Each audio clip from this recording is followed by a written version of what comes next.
যেমন কিছু উপনাম দেশের নাম, এই দেশটিকে কী নামে জানা যায়? যেমন ভাটিকান দেশটাকে কী নামে জানা যায়? পোপের শহর।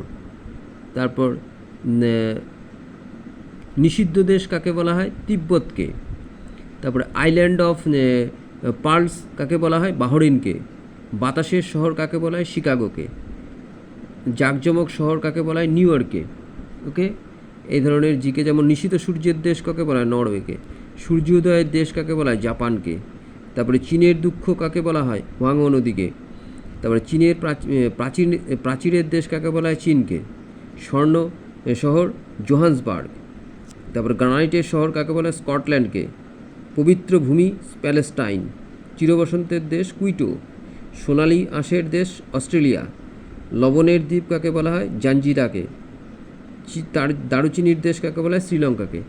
এই ধরনের জিকেগুলো তোমরা বিভিন্ন কম্পিটিটিভ এক্সামে আসে থাকে তোমরা তৈরি করবে। ওকে, এবং কেমন লাগলো সেটি কমেন্ট